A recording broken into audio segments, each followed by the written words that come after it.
না জানি কে তুমি, তবু যেন মনে হচ্ছে তোমাকে আমি খুব কাছ থেকে চিনি। তুমি কি কোনো কবির লেখা রূপকথার রানী?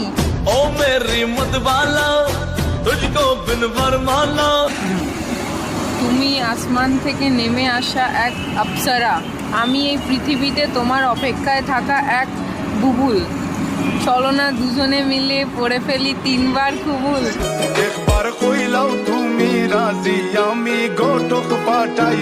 হ্যালো কেমন আছো সবাই? আশা করি সবাই ভালো আছে। ভালো যদি না তখন ভালো তখন ভাই আজকে আবার একটা নতুন ভিডিও নিয়ে তোমাদেরকে ফুল অফ এন্টারটেনমেন্ট দেওয়ার জন্য। গাইস টাইটেল তো তোমরা বুঝেই গেছো। হ্যাঁ, আজকে বুবা সেজে একটা কিউট মুসলিম গার্লকে পটিয়েছি, আর শায়েরিগুলো জাস্ট ওয়াও ছিল, না দেখলে বুঝতে পারবে না। ঠিক আছে, তো ভিডিওটা মিস করো না, একটা ডিফারেন্ট স্টাইলে ভিডিও এসছে, ফুল মজা পাবে। তো চলো পুরো ভিডিওটা দেখো। तुम्हें पता तो होगा तुम्हीं पे मैं फिदा